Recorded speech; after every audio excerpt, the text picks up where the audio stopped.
Hello, and welcome into another edition of the CatCast. Special encore presentation today, because Cat had more stuff to talk to you about. What can you say? You just got more stuff you want to get off your chest, you know? Anyways, we're continuing with our topic about Christianity and Islam.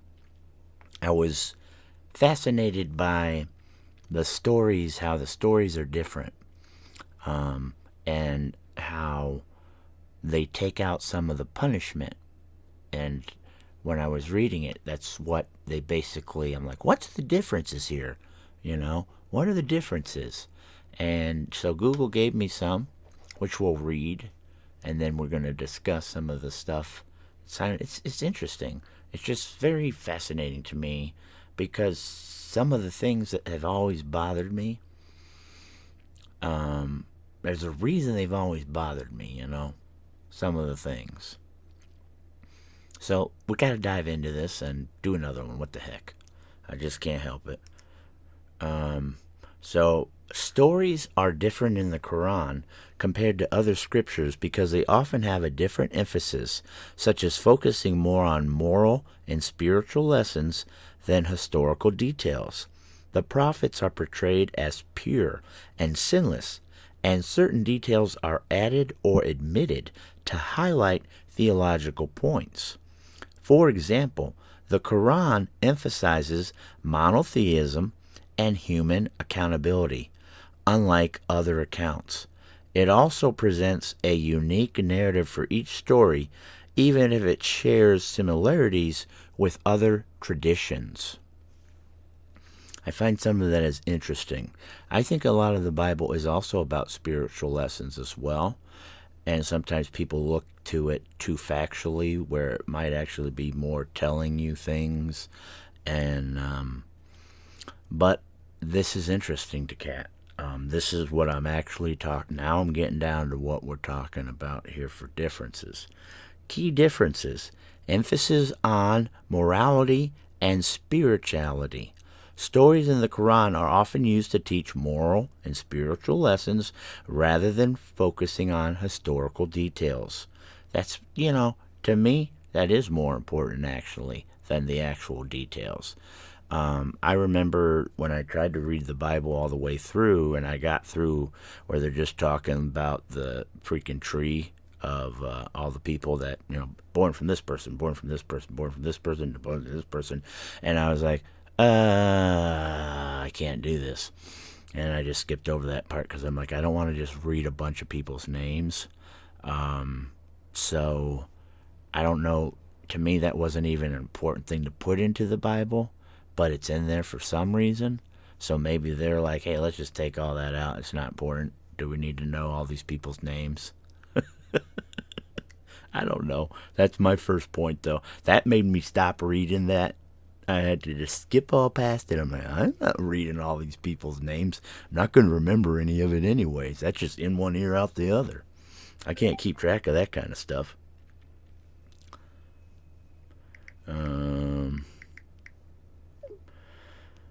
Anyways, let's go back to where I was at. I had to answer a text real quick. Purity of prophets. Unlike other accounts, the Quran portrays prophets as pure and free from sin, emphasizing their role as divinely chosen messengers. So then they have to be good, or you're not going to believe what they say. Just an interesting kind of thing too. I mean, not against that.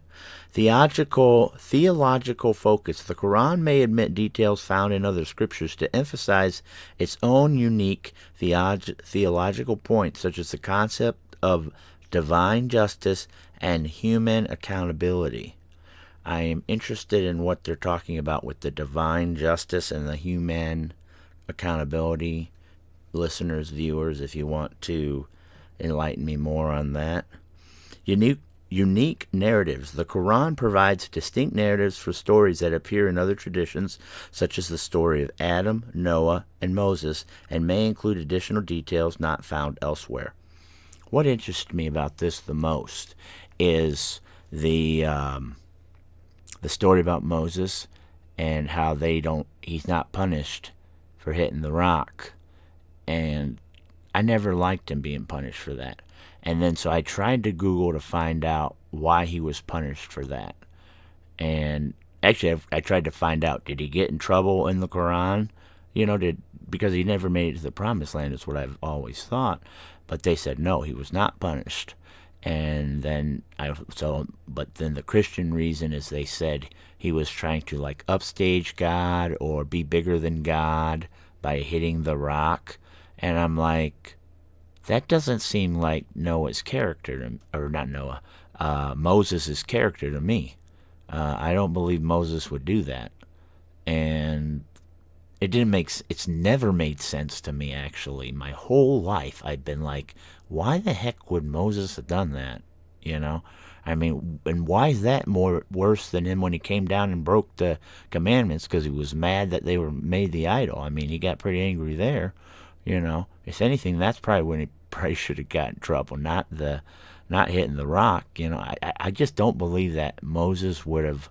Why there, after all the things he's done, is this where he's going to try to upstage God? I don't buy it. But he's not punished. Now, the story of Adam and Eve, then I found out that they were not punished for eating the apple either. Now, that one to me, though, I didn't have an issue with them being punished for that, because that was the one law that God wanted them to keep, was not to eat from the tree of knowledge. And then they did. It's like straight up told them, don't do that, and they did do it. But I have always had an issue with the punishments that a man has to work the rest of his life and a woman has pain during childbirth. I'm like, well, that doesn't seem fair. I mean, a man's working his whole life. Woman has babies, but yeah, only from her breeding when she can be properly, have babies, from this age to this age. And nowadays, a lot of women don't even have kids. But if you have a bunch of kids, you're like getting extra punished for populating the world. None of that makes sense to me, And of course, now the punishment is pretty much null and void for having a baby, because they can get a epidermal and not have any pain. So I never liked the punishment that went along with the eating of the tree of knowledge. And it's always been a little bit of an issue for me. So not as much, but the Moses one was really, because like I said, it's not as much, but the punishments don't fit the crime kind of thing.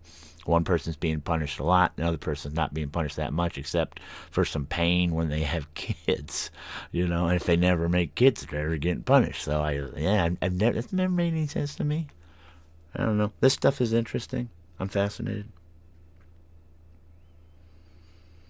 Different perspectives. The Quran offers a unique perspective on figures like Jesus, stating that he was not crucified but was raised to heaven, and that he spoke in the cradle to declare his role as a servant of God according to the Quran. Okay, that's interesting. So Jesus spoke in the cradle. Muhammad do anything like that? I'm just saying, that's kind of a big thing. So he's born of a virgin, and he speaks in the cradle, yet he's just a messenger. See, I like some parts of the Muslim faith, and then other parts of the Christianity makes more sense. I'm torn, really torn here, because it's like there's good things and bad things, and I really am conflicted with what I hear, because a lot of it doesn't make sense. When they're, it's like I take this part and I take this part, I put this part and this part and this part. I take from both, because I'm like, I don't like some of this. I'm just saying, when I'm trying to freaking logically understand it in my brain, having issues. Now we want to get back to the Moses thing, because that was my main point this time. The Quran does not state that Moses was punished for striking a rock to get water, but it does mention the incident in the Quran 260. Islam Islamic tradition generally interprets the events differently from the biblical account, focusing on the positive outcome of the miracle rather than any punishment for Moses. However, a different story is found in Quran 33:69, which says that God declared Moses innocent of the slanderous things said about him, clearing him of accusations made by his people.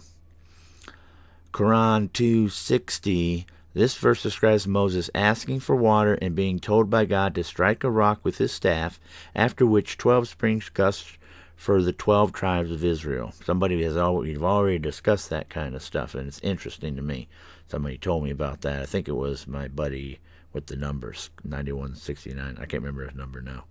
The Quran 33:69, the verse refers to an incident where God cleared Moses of slanderous accusations made against him. Some Islamic traditions interpret this verse as referring to the stone that ran away story, where Moses was trying to bathe and a stone took his clothes, leading the Israelites to make false accusations against him. Was he walking around naked? That's what it sounds like.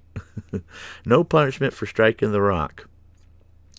Islamic scholars generally agree that there's no punishment for Moses in the Quran for striking the rock. The event is presented as a successful miracle that provided water to his people.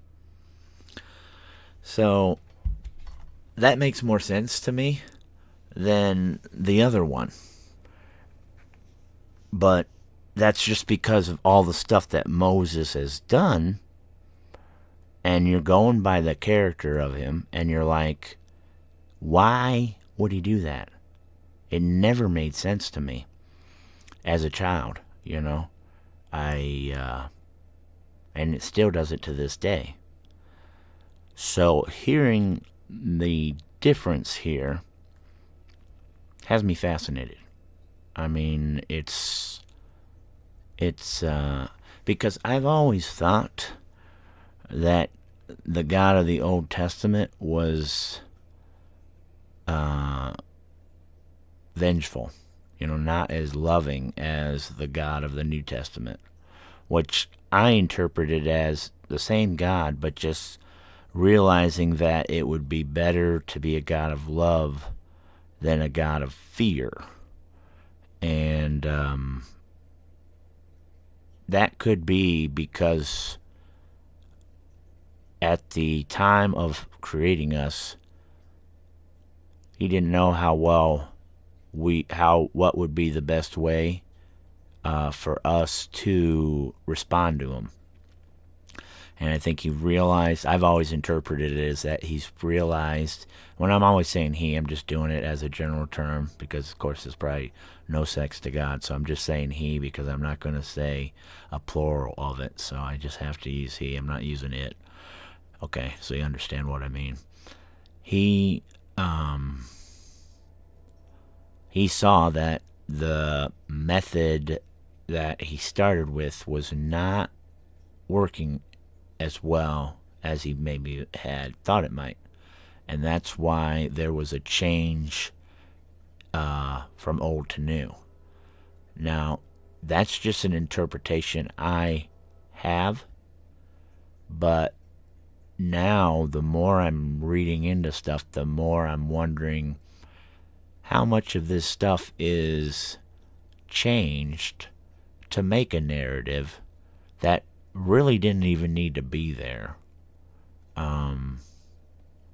Does anybody else see what I'm saying? I don't think that Moses would have done that, and it's always bothered me.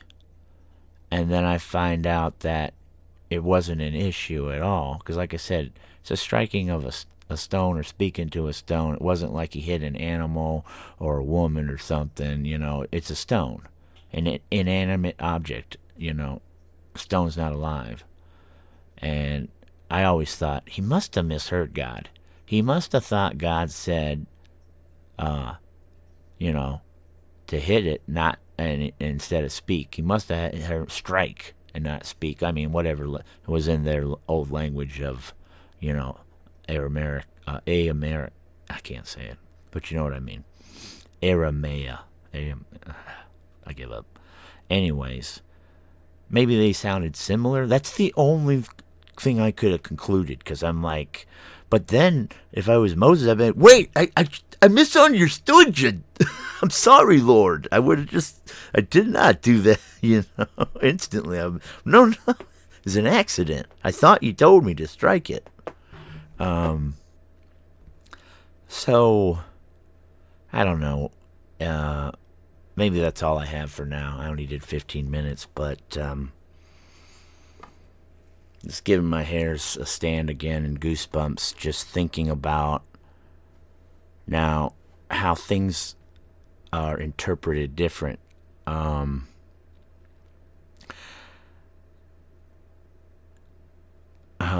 don't know what else I was gonna say. I am fascinated by history and by biblical stories as well. And I know that a lot of it was probably analogies. I was assuming a lot of things are analogies, like the story of Noah is an analogy, not a direct. There's some truth to it, I'm sure. There was a flood, but I don't think all the animals were put on the boat and stuff like that, because it's just not scientifically possible unless it was a DNA bank, which maybe it could have been, but I don't know about that. Anyways, the fact that now I'm thinking some of these stories are incorrect or were told differently to maybe make a narrative differently, like what happens nowadays with the news. They will push a narrative that's not true enough and try to get that narrative out. And you wonder if this is the same thing that was done back then. You just push, record that narrative, get rid of the other narrative, make sure this is what's told. And then you have no idea what's true, what's false, what's real, what's not.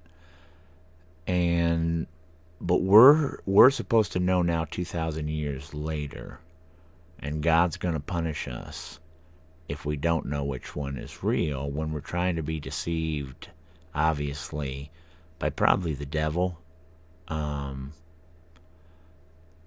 So that's why I really have that's why I keep coming back to the issues I have, because it just doesn't seem fair. And my God has to be a fair God. I don't like, when people say the world's not fair. I hate that. I like, well, let's make it fair. I don't agree with it not being fair. I want justice, and I want it to be real, and you know what I'm trying to say. So I need my God to be fair, because if it's not fairness, then fairness is being moral, it's being honest, it's being truthful, just. That's fairness. Like you can't hold a beef against somebody and then judge them on another issue if you have a beef against them, because you probably won't be impartial then. So that's not fair.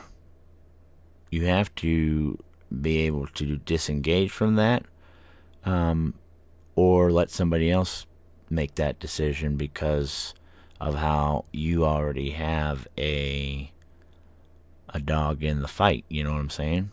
A reason that you might not treat that person justly because of another issue that's not the issue that is before you. My God would never be the kind of person, like, how everybody hates Donald Trump now. They just go after Donald Trump and because they don't like him. and they will accuse him and just say, yeah, he's guilty, not really because he is, because they don't like him. I have a big problem with that, you know. So my God wouldn't do that.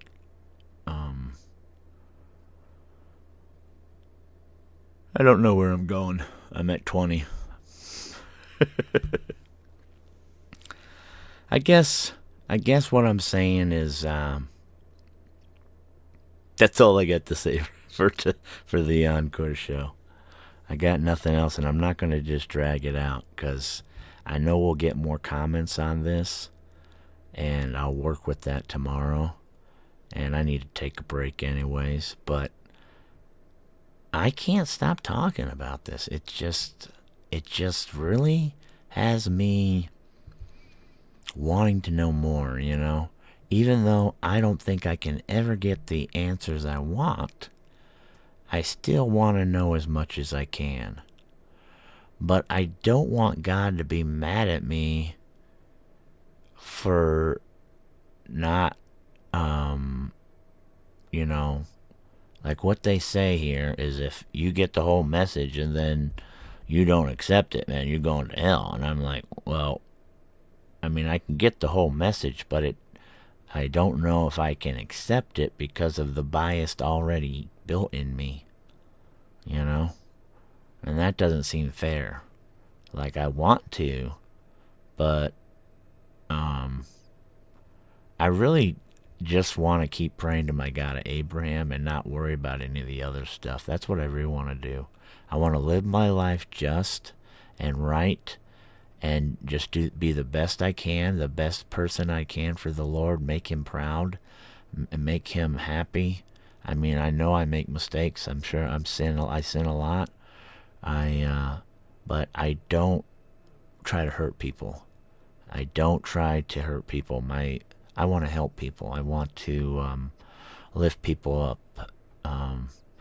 So I hope my Lord understands that, my God, that that's my goal. I don't like depression. I don't want people to be sad. I don't want them to take their own lives. And the best thing I can do, I think, for my God is to lift people up and let them know how great life is, what this gift is that God has given us, and we should appreciate it to the fullest. That's what I try to do every day, and that's what I want everyone else to do. And I don't know, I just feel like that's the best way I can serve God. And expressing my opinions here helps me as well. But I just want to represent God with the best character that I can, even though I'm flawed. And I think he understands, and I think he knows that most people are out to do good, but to blame them for not knowing which God is the right God, that's the one issue I still have. I'm praying to one God. I'm praying to the God of Abraham. That's all I can say at this point. And that's what I'll continue to do, I guess. This has been a great podcast. I feel good. We're going to cut out, and I will catch you guys tomorrow. This is the last one for today, I promise you. I'm out of stuff to talk about. I think. I don't know. Should I look up more stuff? And they'll be like, oh, I got to talk about that. But I'll wait till tomorrow. I promise. I love you guys. This is Cat Kennison, your CatCast host. We'll see you tomorrow. Cha-ba-cha. Have a great one, all right? The Lord wants you to. Amen, people. We'll see ya. Bye now.